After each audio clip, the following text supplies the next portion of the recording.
Okay. Good evening, ladies and gents. Welcome back to Opinion Unlocked. This, of course, is part 2 of, well, let's just say a lot of episodes. So Opinion Unlocked, of course, is brought to you by the Informatics Institute of Technology in collaboration with Articulate Asia. And the running theme across the upcoming episodes will be all about cybersecurity. And we have lots of noteworthy names lined up for discussions over the next 3 weeks. We had part 1 last week, and this, of course, is session 2. And joining us today as well, we have some eminent personalities who need no introduction, but of course, it should be my duty to properly introduce them to today's discussion. So firstly, ladies first, we have Ruanti Fernando, who is the Chief Information and Process Officer at Hello Clothing. We have Rahul Jayawardena, who is the Vice President of Corporate Development and Cybersecurity at Millennium IT ESP. And we have Jayasri Amarasena, who is the Chief Executive Officer at Sri Lanka CERT. And of course, last but not least, our moderator of the entire series of Opinion Unlocked, it is Sujit Christy, who is the Director at Layer 7 Seguro Consultoria. And of course, I would also like to warmly welcome all our beloved members of the audience. We have more than 500 plus participants, both on LinkedIn Live as well as Facebook. So I'd like to warmly welcome them as well. And of course, these gents and lady will be with us for the next hour. So we do encourage you to put all the questions in the chat box below, and they will be answered accordingly. So I believe with that, we can actually start the discussion. So I would like to hand things over to Sujit to take over, and we can continue with today's discussion. Rasula, thank you so much for that warm and kind introduction. Good evening, everyone.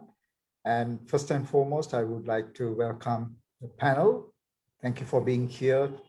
And we look forward to your experience, which I'm sure you will share, so the audience will benefit out of your sharing of your thoughts. And I would also want to greet and welcome everyone who's joined this call or the session.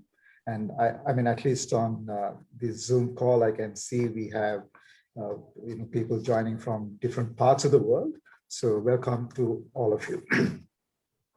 Right. So the topic is changing landscape of cybersecurity. Right. So how do we reshape the landscape so that we can stay protected? So one of the things which we are seeing every day in our life is a lot of challenges, right, in terms of the physical well-being. And then we are also, as being part of the IT fraternity in different organizations, cybersecurity is also becoming an everyday discussion. Right? It has started to afflict in a positive manner as well as a negative manner. And when I say positive, like it has helped organizations to grow, it has helped organizations to provide new services. But from a negative aspect, we are being targeted by different types of attacks, by different adversaries. So it's becoming a continuous challenge, continuous battle to say that you are in a posture where you can confidently say that you are secure. Right? We are actually running against time, and we are also chasing a moving target. Today, people are talking about 5G. We are talking about next generation of extortion type of attacks. We are also talking about AI, ML, or AI evasion-based technologies to target different type of attacks. Right? So then we also talking from an organization perspective when it comes to cybersecurity. We are asking ourselves, do we have the right attitudes? Do we have the right behavior?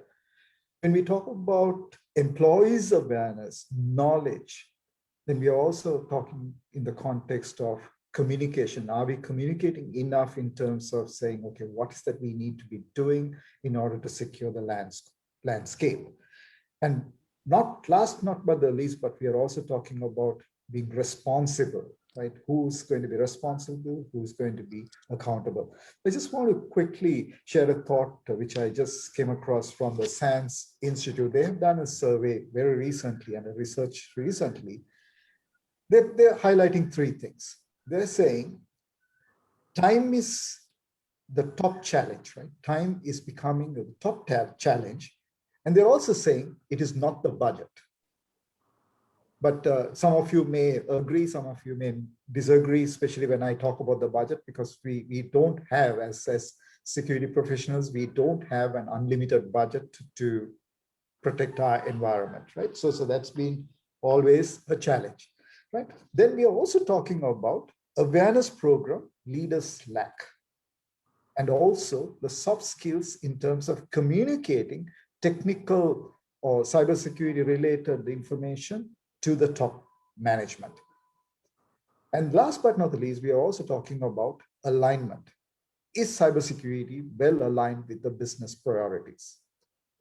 So the question which I keep asking myself, or probably what we all would like to ask ourselves, or before we leave, we need to find the answers, is to say, are we seeing the tomorrow's challenges today?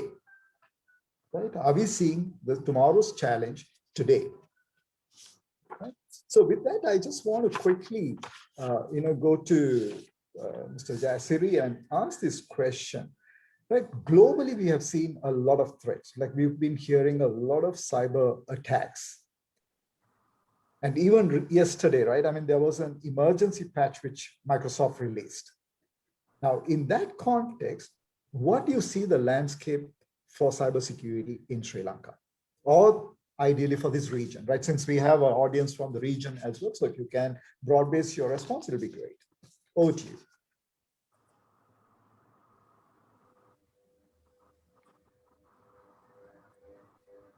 Thank you, Sujit, and good evening to all of you.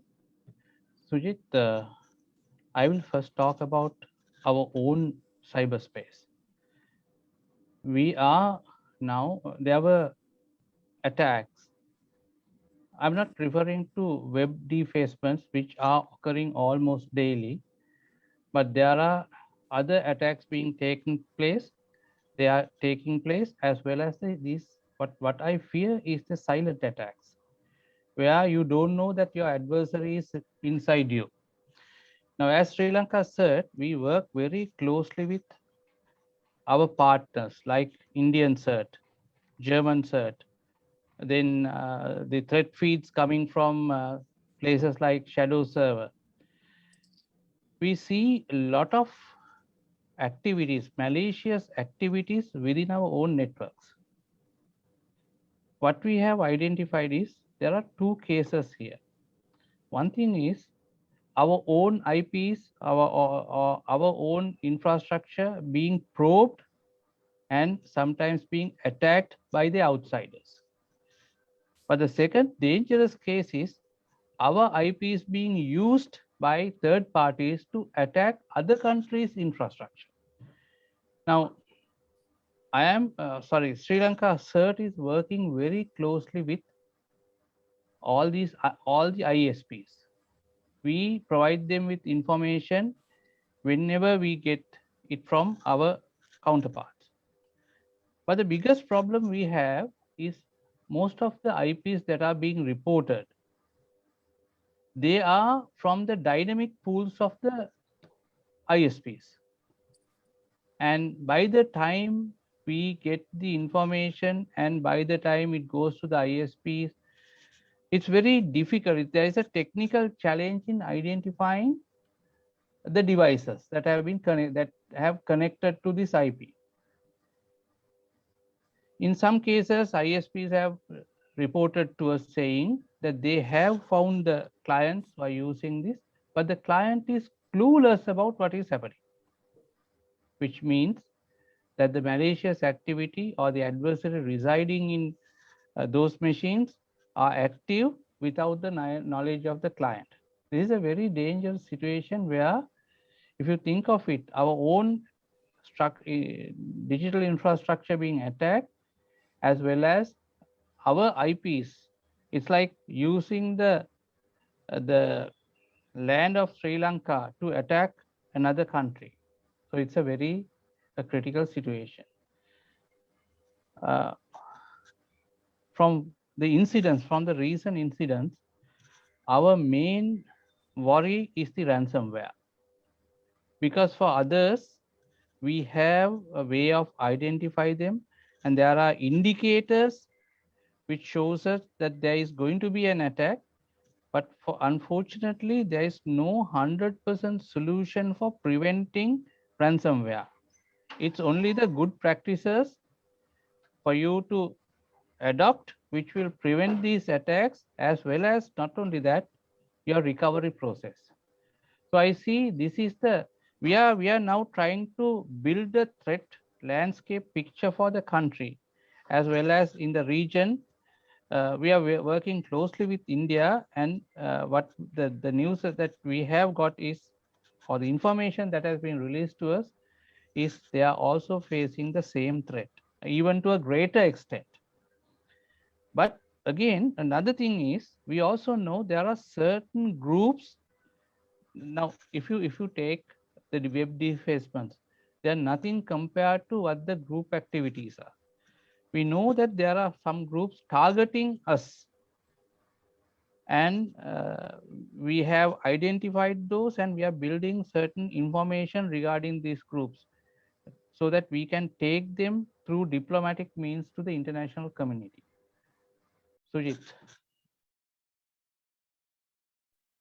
Thank you. So what I gathered is, while when you step out of your house, you look, everything is sunshine, right? Everything is fine. But in the cyberspace, there's constant attack, right? And your adversaries, you don't know who they are. They can be state actors, they can be non-state actors, or sometimes they can all be working together. So the challenge, from what I hear from you, is not limited to Sri Lanka. And though we may not have published information in terms of the number of attacks and things like that, but we do see a lot of information coming from North America or Far East, where we have numbers, right? I mean, one of the recent statistics which I saw was Singapore. Singapore is also saying that they have seen at least 43% crime increase, cybercrime, right? The crimes have increased, and then they are also looking at in terms of the attacks for targeting ransomware and application. So Rahul, I mean, we are seeing, I mean, we keep hearing about various types of attacks, right, in various forms. Now, if we know who my adversary is or who I need to protect, my job becomes much easier, right? So if I tell my security guard, if you see Sujit Christy at the gate, stop him. Now, here we are a team of people who have a lot of experience in terms of managing infrastructure technology, but it seems to be a huge task. So what would you see, or what are you seeing in general the organization should be doing to overcome this challenge? Thanks, Sujit. Thank you very much. So I think, as Jayasri also correctly said, there has been a huge growth in cyber security activities around the world, and then there is a reason for it. And then before I get on to what we need to do, I will probably try and quickly unpack as to what is happening around the world. So cybersecurity is, just like cybersecurity, I think cybercrime has also become an industry now. So I think that's something that we need to take into account.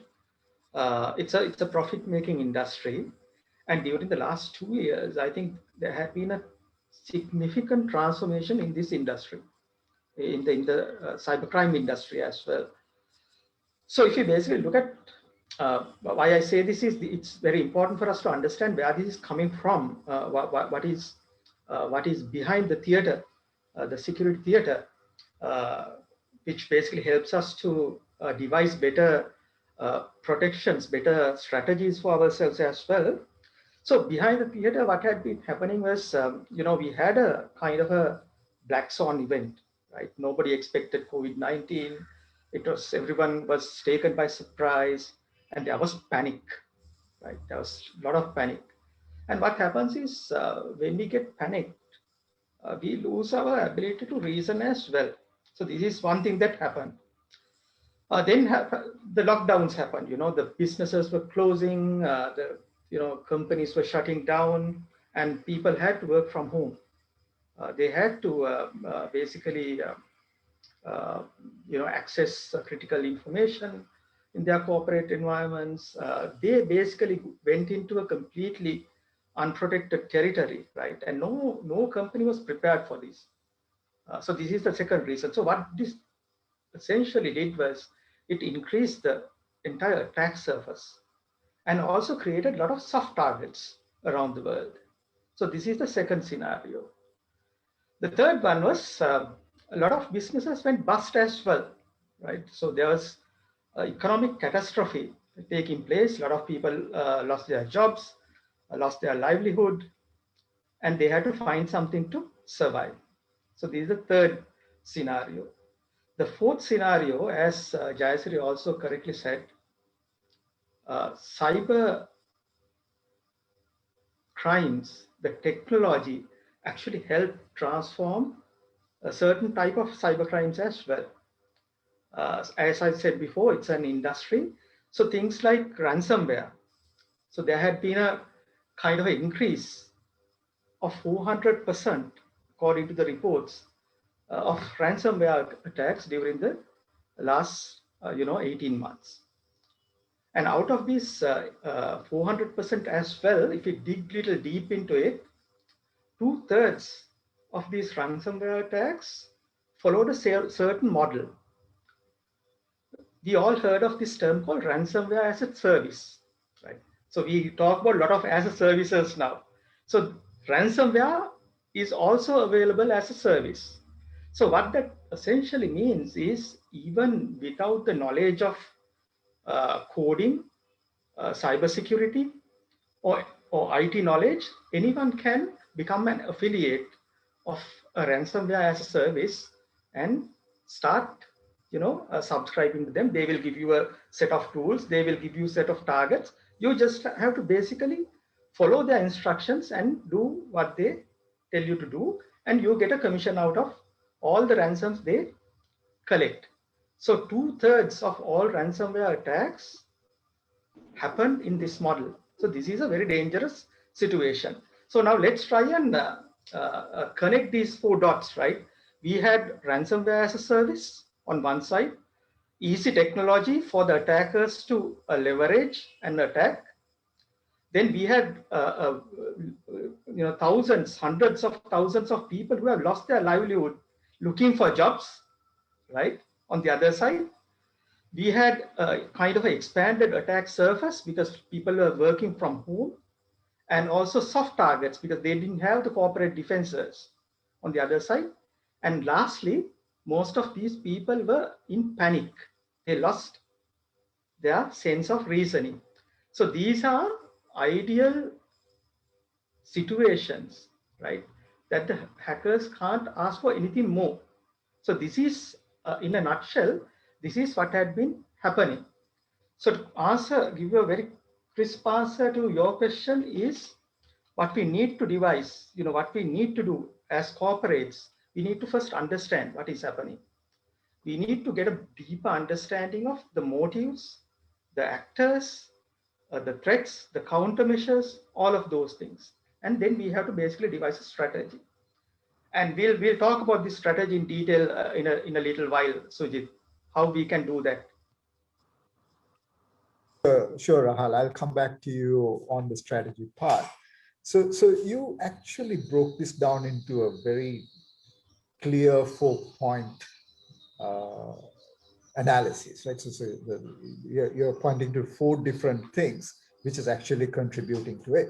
So even in my opening remark, I talked about attitudes and the behavior, and we're also talking about the knowledge or the experience people have. Now, Ruati, everybody says the key person or the initiate of digital transformation is not the digital officer. It is not the head of ID. It is not the CIO, nor the organization. And that's what the social media platform was talking about. So the reason for digital transformation, they all say it is COVID-19, right? On a lighter side, right? But today, right? Today, we have not halted any of our initiatives. We have not said, okay, let the COVID pass, let's then look at our digital transformation. The businesses are still continuing to happen. But the challenge has been, can we continue to work the same way as we did before the lockdown? And what are the challenges you see today in terms of rolling out digital transformation projects? Vithana? Yeah, thanks, Sujit. I think even before the pandemic, digital transformation always had its complexities because you're rolling out new technology, and it is a change from the old ways of working. So that's why it's transformation. Just putting a new website or implementing a simple application does not call the organization has actually had a digital transformation taking place. So just let me take a minute and explain about digital transformation. That itself is about a company going on a journey.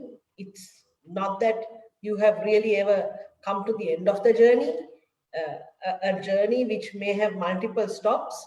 And within that journey, you are actually changing from your old habits, your old technology, legacy systems, legacy ways of working, to new methods, digital methods, using digital as an enabler to connect and create that value for the business. So we are actually doing a lot of change, and that means you're actually moving from the way you have worked before. So now we are looking at, with the pandemic, another step. Now you're trying to do this for people who are going to be connecting from the home. Now you're going to do this in the midst of all the 400% increased attacks and vulnerabilities. And in the midst of that, can you do digital transformation in a half-baked manner and realize the value? Can you take a compromise? You can't. So we have layers of issues sitting on us when we are doing these projects and these initiatives, which we need to have a new way of looking at it. So I'd like to talk about three new things, because the reality is that you have to do the transformation. Can the company survive without it in this current digital industry? No. So if we really have to do the transformation, and we are moving our workloads to the cloud, we are connecting with our customers and our suppliers, then we have to look at, from a cyber security perspective, three things. Firstly, I will talk about our mindset. From a mindset angle and from an organization, I know this is a bit of a straight one I'm putting out, but I believe you need to be ready that there is an attack. You need to be ready from a company's perspective. You need to know that, okay, someone's going to attack you. And if you know that someone's going to attack you, then you will be able to assume such a breach is going to happen and protect yourself. Right? It's like, we know there are thieves out there, so I won't keep my door unlocked. I'll lock it and go to sleep. So similarly, we cannot just assume in this landscape people are not going to attack us. So you've got to make sure, in order to run your digital transformation projects, that you are going to ensure that you will look at what is the most important part of your data, most important part of your technology, and ensure that you have that changing mind within the leaders to understand we have to protect it. So that is the first part of it. Secondly, we cannot only dwell on old technology, thinking that we can put a firewall and protect our solutions is gone, right? Then you talk about putting other forms of security, like two-factor authentication. Yes, it may be now more important because we are working from home. So from a technical angle, that foundation has to be there, not only from basic firewalls and stuff like that. You have to move beyond that. You need to look at the policies, segment it, and find a method that if you have a vulnerability, you have the ability to segment it and close it. That's one of the advantages you will get on a cloud workload, right? You'll be able to shut down critical environments and manage. And finally, the hygiene. I call it cyber hygiene, right? You've got to make sure when you are having legacy systems with companies that are really functioning for many years, that you look at actually putting together an action plan so that you do your cleanups without keeping vulnerabilities. So these are three things that you need to put in your plan when you are doing digital transformation projects. Sujit, these are some of the thoughts I thought I'd put across to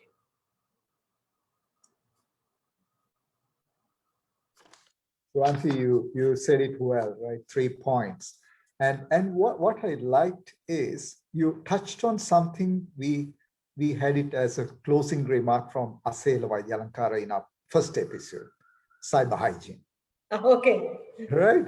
So what I'm seeing is like we're seeing a continuity from session episode 1 to episode 2.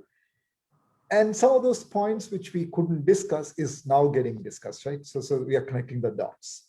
So we also have a few audience questions. So I'm just going to combine that question and pose this question to Jayasiri, right?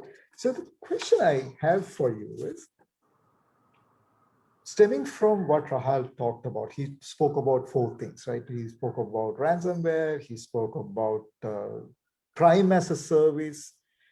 Then on the other hand, people are finding ways to survive. One is survival. The other one is living beyond the means. When I say living beyond the means, is like you want to live a flashy life, like how you see it in the Bollywood movies, for example, right? So you need money. Taking it from Ruanti's observation, I would summarize everything in one point: assume breach.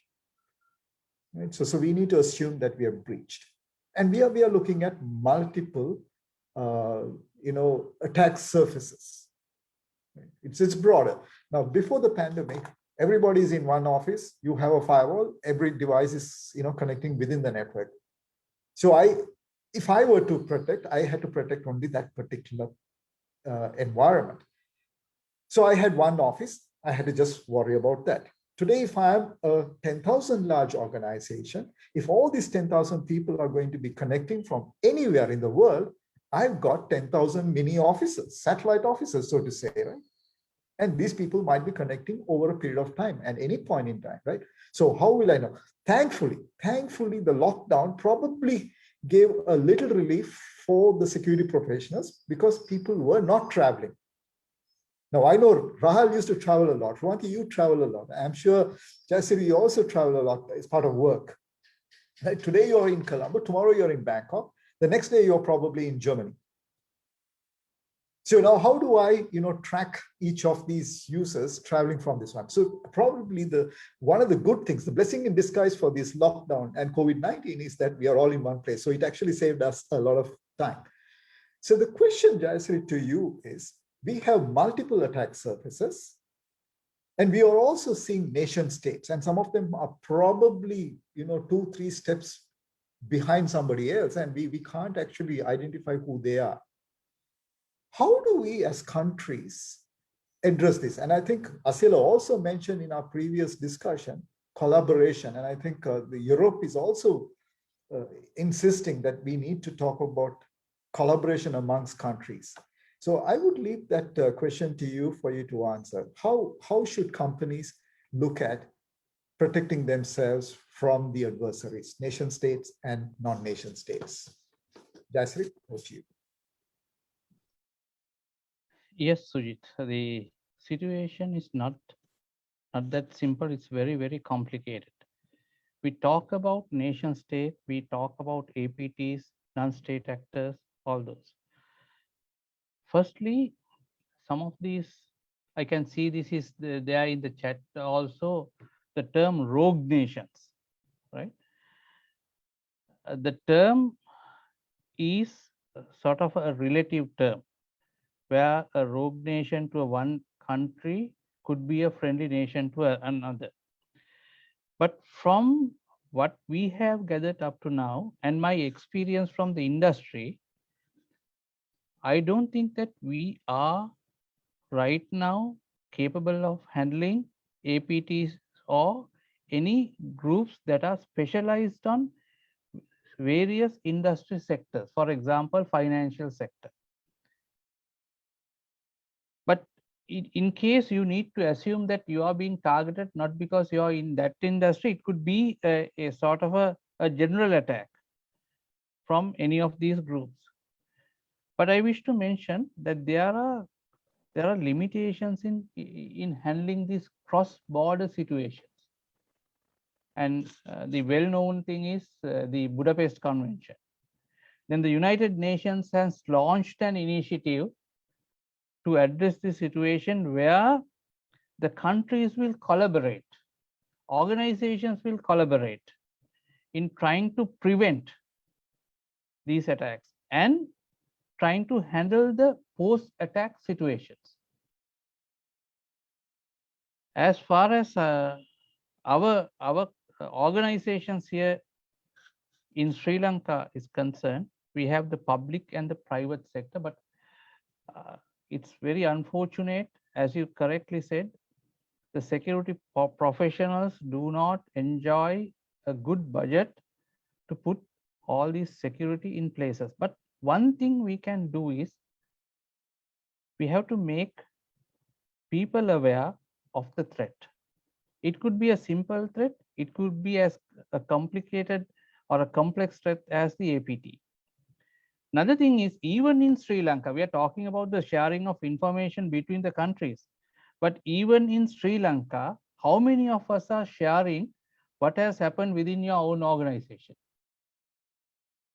The attack that you face today could be carried out against another organization. But if you have a mechanism of sharing this information and sharing the knowledge on how you handle that incident, we could mitigate this situation.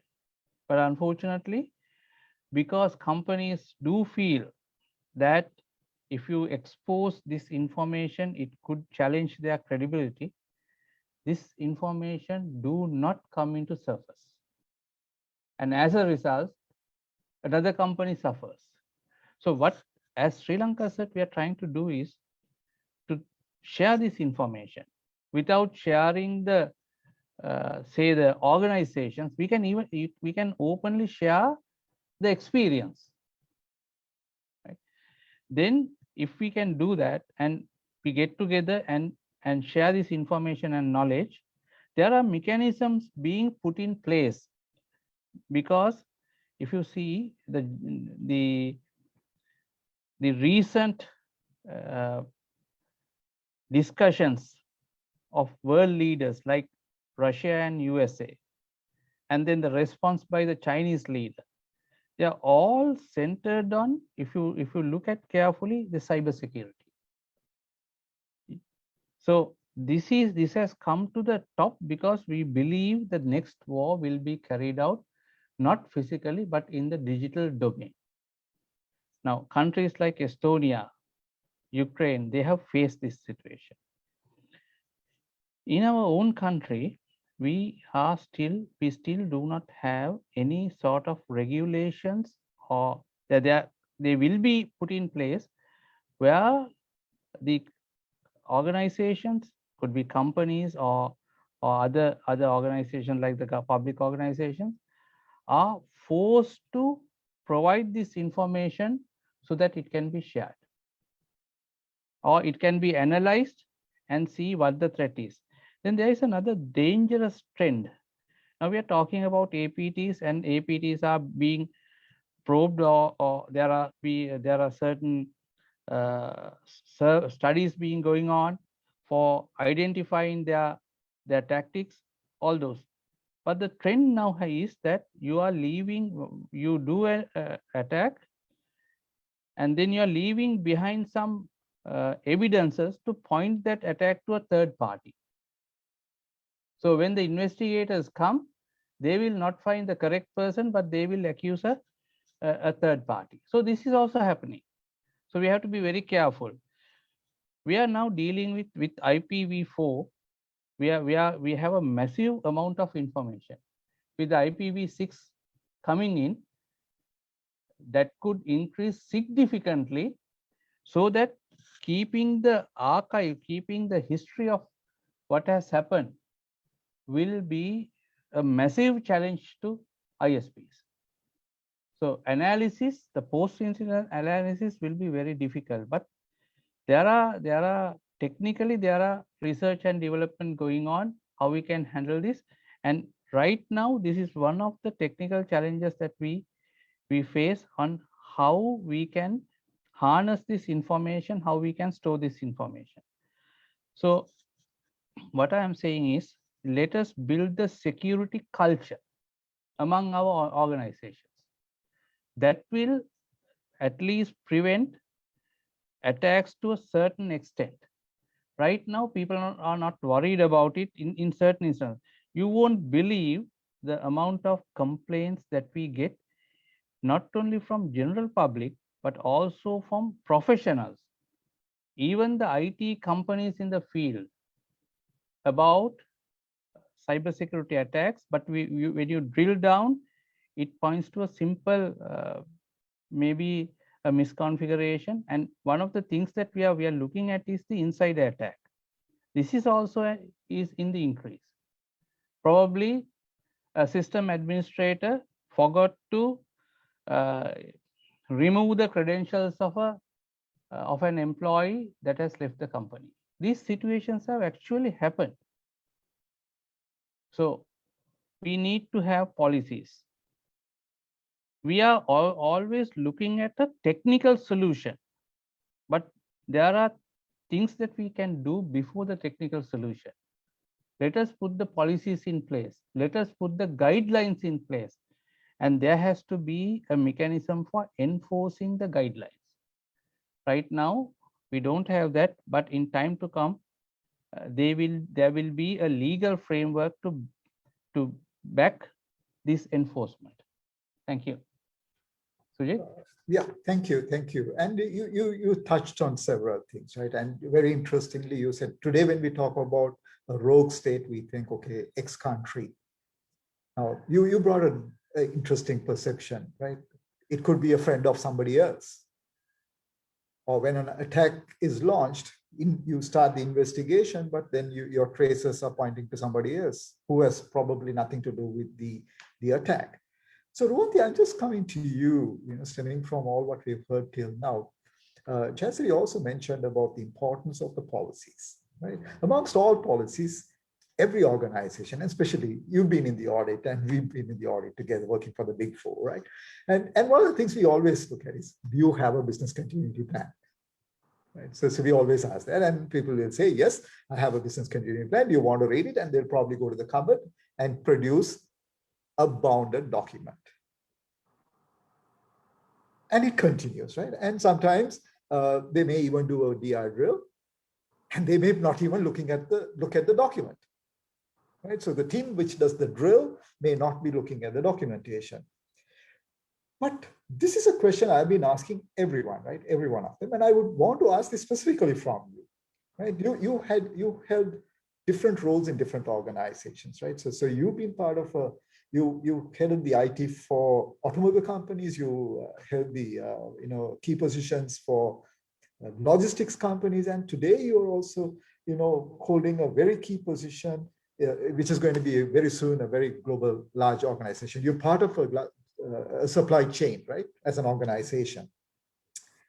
And when you look at business continuity plan, and with the way we are working today, can we do a DR drill? Right, one. Second thing is it even relevant? Can we say, I will have a business continuity plan and I will do periodic DR drill? And when you have all your 10,000 users or 20,000 users scattered around the world, how would you do it? So I would want you to see, is it even relevant in this today's context, or should we be even be talking about resilience? Ruanti, your thoughts? Yeah, Sujit, I think you hit the hammer on the nail. The word is resilience, because cyber crime has evolved for us to ensure that we put in that degree of cyber security in a manner that today we are cyber resilient. So companies, whenever they are putting in their technology, their processes, they need to look at a resilient process that will take the company forward, so that you would be able to make sure that, like I said in my first round, you have to assume breach. So if you're assuming breach, you're running your business continuity plan on a daily basis. So I don't think you can do DRs. You need to make sure your DR is ready and you are living your DR. So then it comes to this hot topic of budget, which came about from here and there. And I think if you go back a couple of years, and the base of calculating business continuity planning and your disaster recovery is on a RPO and a RTO. So today, if you ask the board that you don't want to spend on a backup, the board knows that yes, you have to spend on a backup, right? I can't lose my data. So they're educated. I mean, the senior management is educated that you have to have a replication site. Those days, if you had to educate, you had to really educate that you want to buy a second server, keep it somewhere else, pay for the internet connection, move the data, buy a second database license, all of that. Big story, big cost, right? But today, you don't need to say that, because you calculate your RPO, you calculate your RTO, and everybody knows that you have to put a budget for that recovery state. So with this current scenario of crime, what I want to do is I want to bring two new objectives. It is, in my opinion, the attacker's cost objective and the business mediation objective. If we can articulate these two objectives clearly, I think it's our new business continuity plan, and that would set the kind of budget that we require to make ourselves more resilient. From an attacker's cost objective, Sujit, we have to look at what is this attack going to cost us? From the past ransomware attacks to everything, how much will it cost the company? If that type of a cost is there to mitigate it, we need to look at how much it will now cost to do that. If you put that together, I think you will have some budget there.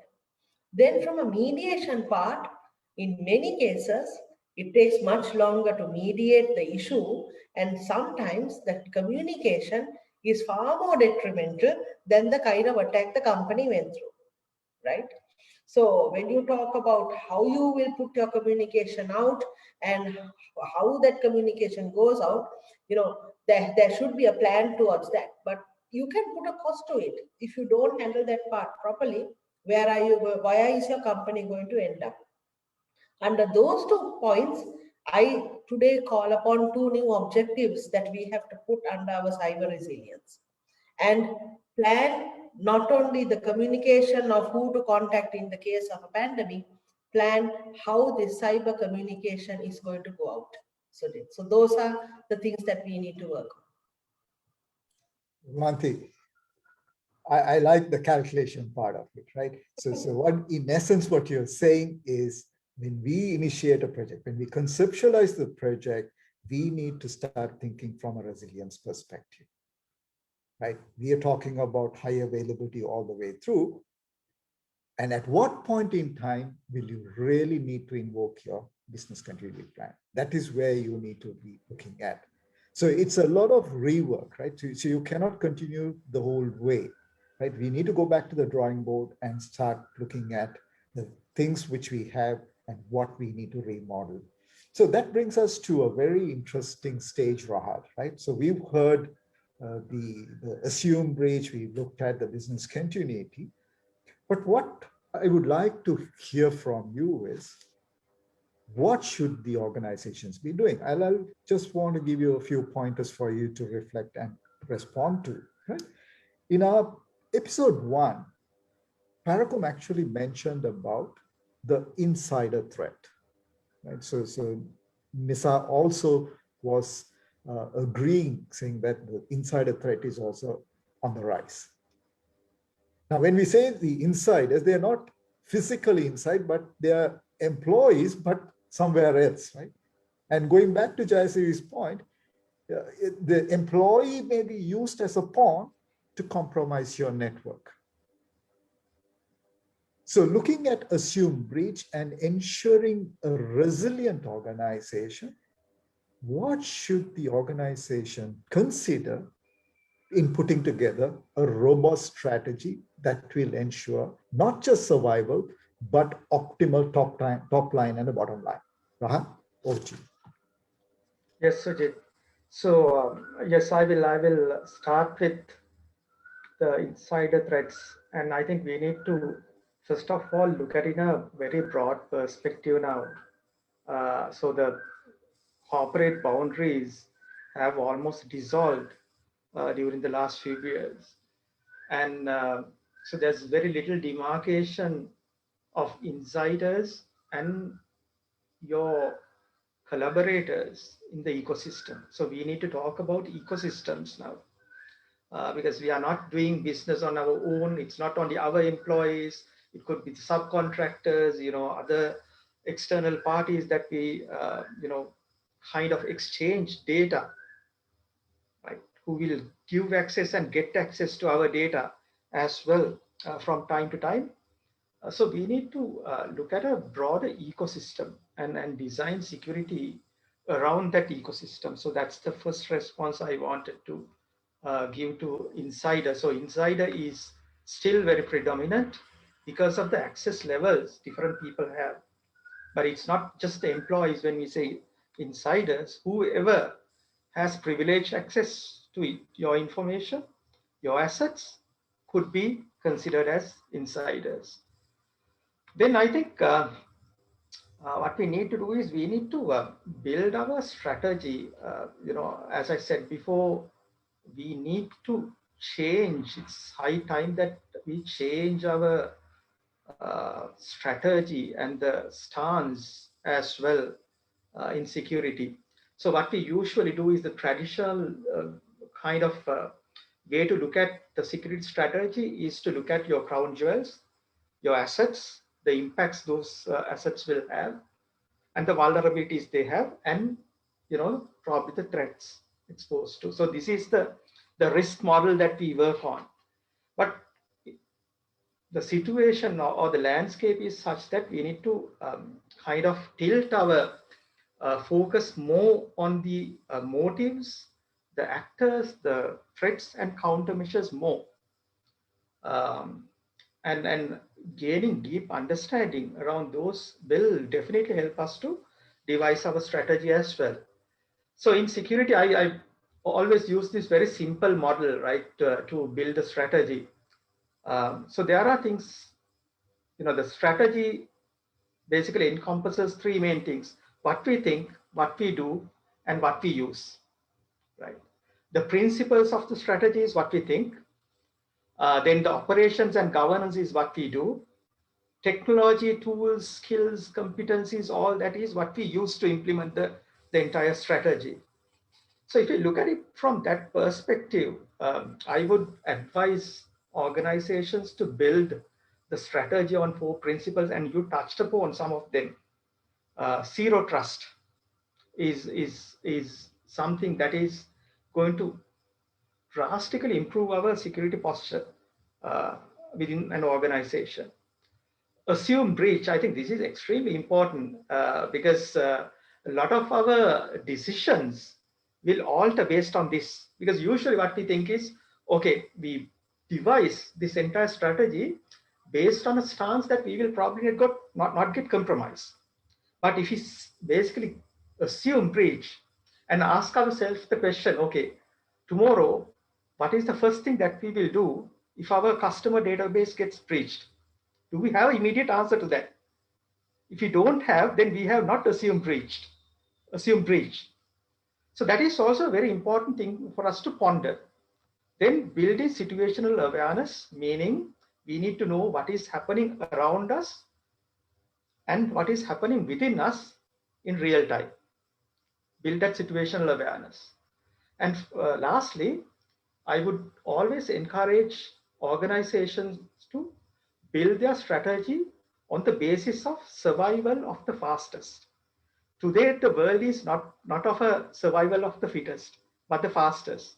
So what that means is if you get breached, let's say a ransomware attack, we have very little time to respond to it and contain it. So we need to consider it fire. If you identify the fire within seconds, if you identify the root cause or the type of the fire within probably a few minutes, and if you can put it out, within 10 minutes, then we can assume that we are safe. Otherwise, it's going to create a catastrophe, right? End up in a catastrophe. So there are three things that we need to consider apart from the strategy based on those principles. We need to look at resources, capabilities, frameworks, and standards. And we need to align, we need to basically decide what are our capabilities, what are the capabilities that the organization should have based on the threat exposure. Do we have the detect capabilities, contain capabilities, mitigate, remediate? As Jayasri said, do we have the coordination capabilities, right? Do we have counter response? Do we have reporting and governance capabilities? So all these things need to be built into the strategy within certain frameworks. Now, there are a lot of very in-depth and very effective frameworks available. Zero Trust is one. Secure Access Service Edge is another one. There are cloud security models, and you can always use things like MITRE attack framework to model our threats and things like that. So we need to, rather than trying to reinvent the wheel, we need to use existing proven frameworks as well. And finally, what gets measured gets done. So we need to set the success criteria for our security strategy. What are the KPIs that we are going to measure? What are the threat KPIs? Do we have mean time to detect, mean time to contain, mean time to resolve? Do we follow those type of KPIs? In managing our vulnerabilities, what are the KPIs that we set for ourselves? In managing governance, what are the KPIs? So we need to basically devise the measures, the right measures, and define the success criteria as well. So in essence, we have the strategy part based on 4 principles, then the resources, the frameworks, the capabilities that we need, and then we have the success criteria defined. So if you have all these elements, then we can say we have an effective strategy. Thanks, Sujit. Rahul, the best thing what I liked is what probably we would have taken a week to read and understand, you summarized it well in less than 10 minutes, right? I mean that's something I must compliment you, right? In very simple words, you mentioned about zero trust. So zero trust is all about, for those of you hearing it for the first time, or what it means is never trust, right? Always verify. For me, I always refer zero trust to a journey through the airport, right? So you have multiple checks, right? You can be anybody for that matter. You still need to get checked. And sometimes you get frisked, right? Or sometimes you're taken to a room, right? You're searched. So do we have a framework to do all these things? And more importantly, you talked about capabilities. What came out very strong for me is, are we clear about what we want to communicate? How do we communicate? Right? We can talk about collaboration, we can talk about teamwork, but at the end of the day, how quickly can you communicate and escalate an incident? Now one of the things which is coming out from my first episode is, you spoke about, it's not about being the fittest, it's about being the fastest. So how quickly can you identify an adversary? How quickly can you analyze? How quickly can you put things back? And I think We were both actually sharing, exchanging notes on a LinkedIn post where we're talking about a fire incident. For those of you specialize or you're talking about business continuity plan, fire is an incident which you definitely need to take a look at. And then if you have not addressed that in your BCP plan, then the auditors will make a point of observation and say, you've not done this, right? It's all about not having the right equipment. Can you use the equipment when there is an incident? So in a fire situation, and I think both of us agreed that all it takes is 20 seconds. And if you don't put out a small fire in 20 seconds, the whole building will be destroyed or the asset will be destroyed. And I guess it is very true with the cyber incidents as well.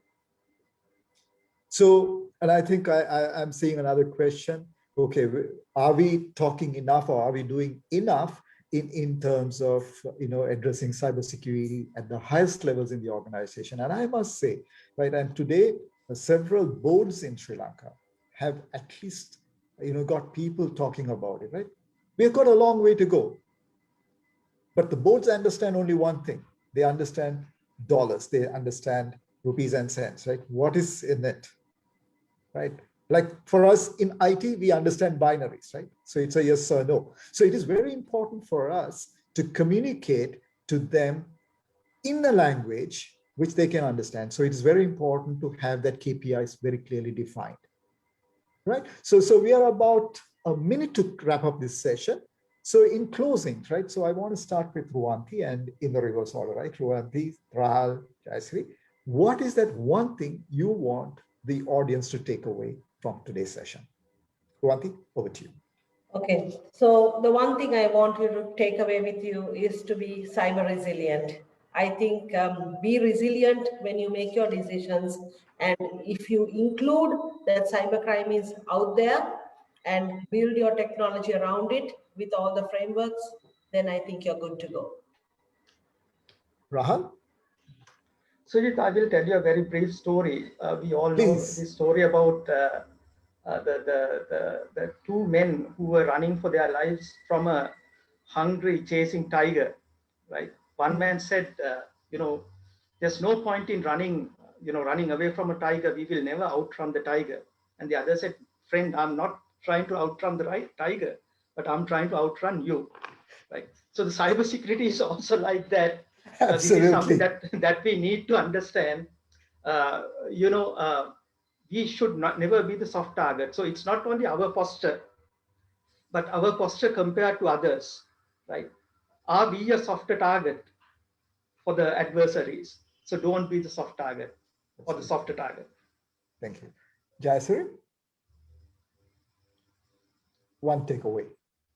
Yes, Sujit. I think we need to be aware of the danger, and the danger is evolving. And also, I would like to pass this message as Sri Lanka CERT. We are there to provide you with the necessary assistance for cybersecurity. So please contact us. This is an open invitation. This is a journey that will have to be taken together by all of us.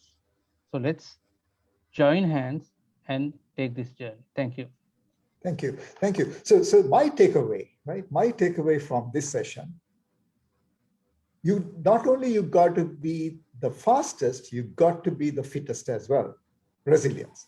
Otherwise, you can't outrun the tiger, right? You can't be a soft target, right? So in order to do these two, you need to collaborate, right? Cooperation. And that's what it means for me. Right. So you need to be in the system, you need to have the right information so that you not only be resilient, but you are also faster, but you are also the fittest. So with that, I want to just thank the panel for taking time to share your views, your experience. It's much appreciated. Thank you, audience, for being here. So we would have a similar session next week, and Inocean team will be sharing the topic maybe over the weekend. So we look forward to seeing you there in the next episode. Thank you once again. And over to you, Rasula. Okay, amazing. Thank you so much, Sujit. Ladies and gents, I believe with that, we can actually call it a day for episode 2 of Opinion Unlocked. And today, joining with us, of course, was Ruanti, Rahal, and Jayasri.